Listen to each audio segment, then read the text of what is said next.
Could one of America's favorite screen mothers be hiding a devastating secret? That question has followed me through stacks of clippings, late-night interviews, and her own brave words. Before we dive in, tap subscribe to join me here on Golden American Legends, because today we're going far beyond the Oscars and the smiles. Sally Field is 78 now, born in 1946, and most folks remember the joy. Norma Rae lifting that sign, Malin breaking our hearts in Steel Magnolias, Mrs. Dump telling us life is like a box of chocolates, and of course that Oscar moment in 1980 when she gasped, "You like me, you really like me." It felt like pure triumph. But behind that glow was a very human story of pain. In her 2018 memoir In Pieces, Sally revealed childhood abuse, a secret abortion at 17, and a love story that wasn't what it seemed.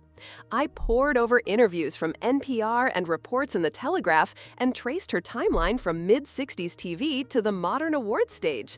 The picture that emerges is raw, complicated, and heartbreakingly real.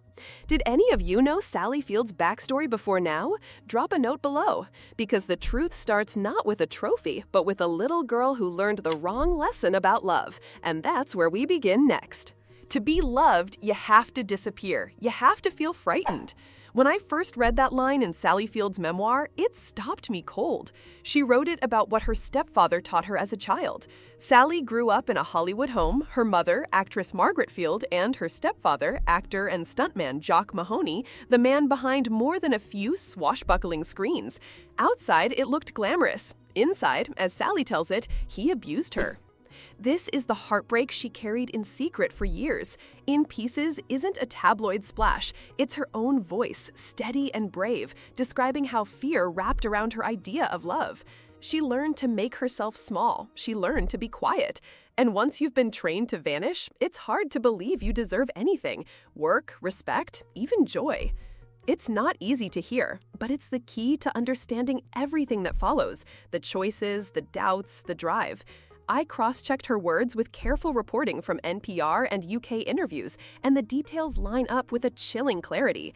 A child in 1950s Hollywood shouldn't have had to carry that, yet she did. And that fear didn't stay in the house. It followed her onto the set. Next, it collides with a sudden career break and a secret no teenager should face alone. Imagine landing your first TV show and learning days before filming that you're pregnant at 17. That was Sally Field in 1964, just as Gidget was about to make her America's surfer sweetheart. In her memoir, she says her stepfather arranged a trip to Tijuana for an abortion, illegal in the U.S. back then, years before Roe v. Wade in 1973. It was dangerous. It was secret. It was the kind of choice a scared teenager makes when she believes her future will vanish if anyone finds out. Sally later said she lucked out that she could even get to a clinic. Then she went back, put on that sunny smile, and shot the show that would start her career. Viewers saw the charm. They didn't see the weight she carried alone. That's the thing with celebrity nostalgia. We remember the theme songs, but forget the human hearts beating underneath. I cross-checked the timeline with interviews and archival reporting to make sure we had this right. 1964 discovery, Gidget's 1965 launch, and a silence that lasted decades. Sally kept working because that's what she knew how to do. But inside, the lesson of fear was still running the show, and fear would push her into the role that made her famous and trapped her at the same time. Here's my take. The little white habit looked light, but it must have felt heavy. After Gidget, Sally became Sister Bertrill in The Flying Nun, 1967 to 1970. The show was a hit. She was everywhere. But years later, she admitted she felt forced into it.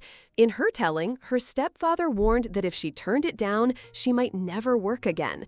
When you've been trained to fear losing love, that kind of threat lands deep. The production itself could be grueling. Harnesses, wind machines, the physical comedy was cute on screen, but demanding in real life.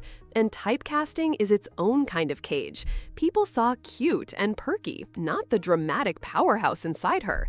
Sally has said she felt defeated during those years, like the town only wanted the smile, not the soul.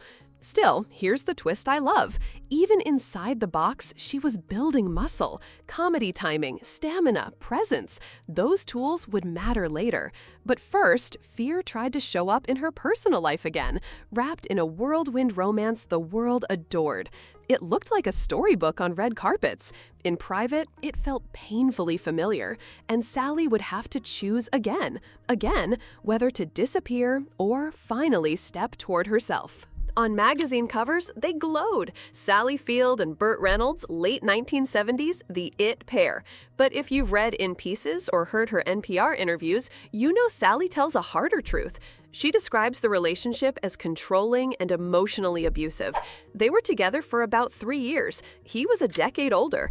And almost from the start, she felt herself slipping back into that old survival pose, smaller, quieter, afraid to be fully seen. That's the heartbreak of patterned hurt. Even with fame and power, your nervous system still remembers what fear taught you. Burt later said he regretted not marrying her. He praised her publicly for decades. But Sally's words are clear. It wasn't the fairy tale people thought. It was familiar in the worst way. I don't share this to gossip. I share it because it explains the strength it took for her to leave, and then to step into work that asked for all of her, not just the part that smiled for the camera. The healing didn't happen overnight, but a door opened, and the next room, a cotton mill in the American South, a union fight, and a director who told her she could do anything. That room had a name, Norma Rae. You like me! You really like me! We've all seen that clip from the 1980 Academy Awards when Sally won Best Actress for Norma Rae, the 1979 film. It was joyful and a little stunned, exactly what you'd expect from someone who had fought to be seen as more than a sitcom star. Director Martin Ritt believed in her. She earned that role, and then she earned that statue. But even in victory, doubt echoed. In later interviews, she admitted she hadn't expected to win and felt awkward and unprepared. That inner voice, the one planted in childhood, whispered that she didn't deserve it. And remember, this is Sally Field we're talking about. Not long after, she'd win a second Best Actress Oscar for Places in the Heart in 1985. 2 Oscars, and still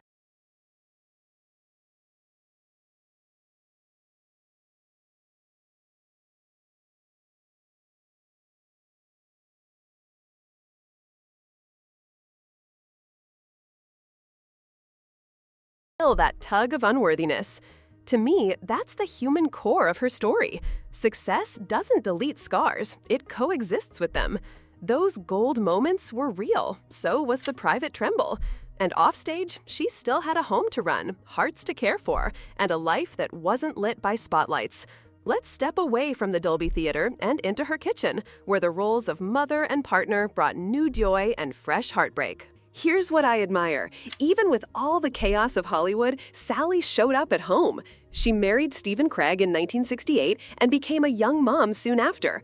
They divorced in 1975. Later, she married producer Alan Greisman in the mid-'80s. That marriage ended in 1994. Across those years, she raised 3 sons, Peter, Eli, and Sam, who each carved creative paths of their own. Peter became a novelist and screenwriter. Eli directs. Sam works in film and has inspired some of Sally's most heartfelt advocacy.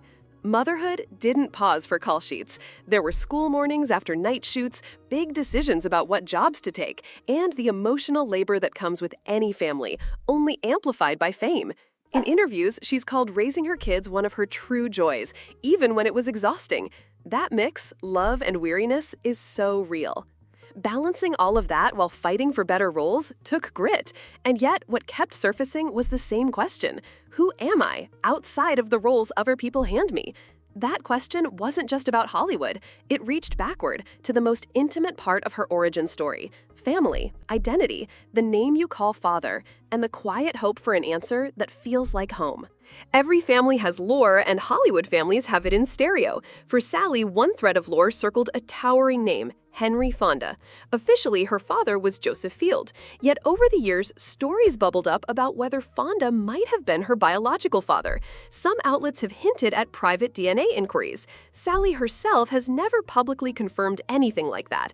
What she has shared is more delicate. She once said Henry was as close to a father as she had. To me, that nuance matters more than any headline.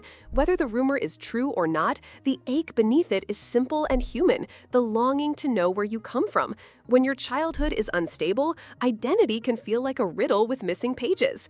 So I treat this part of her story with care. It's an unconfirmed whisper, not a claim, but it adds a bittersweet color to her journey.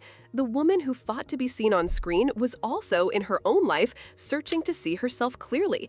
And in her late 60s and 70s, as she began telling the hard truths in pieces, that search shifted from secrecy to honesty.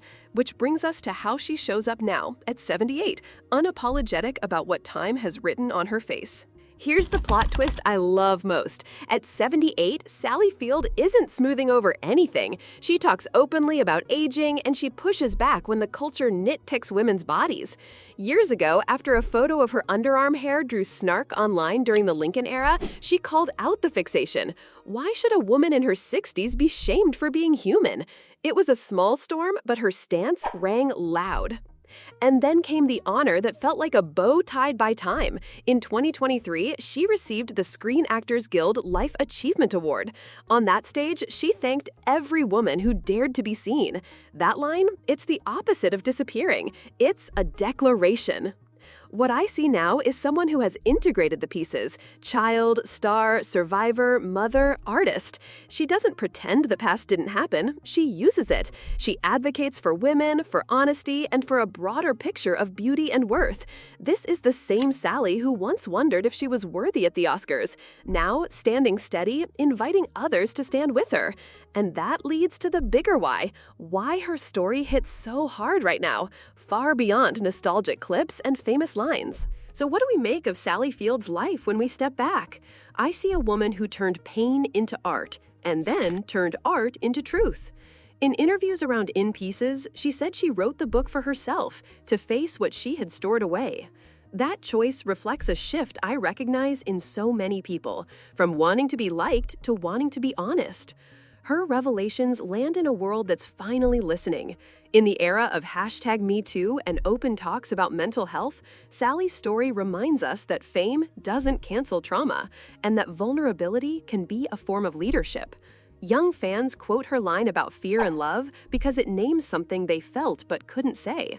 Older fans revisit her films with new eyes. As a cultural historian, I've spent years hearing the chorus behind the headlines. With Sally, the chorus says, "Don't mistake the smile for the whole woman. She's more. She always was."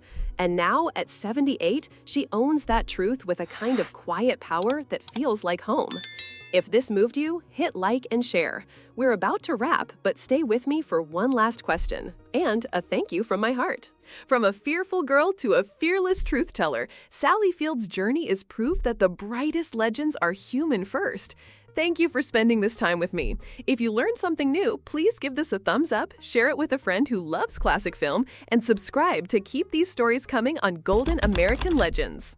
For me, the most haunting part is how those early lessons about fear kept echoing, even on nights filled with applause.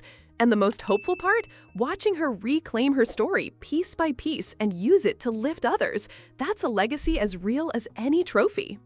Which part of Sally Field's untold story surprised you the most, and what did it make you feel?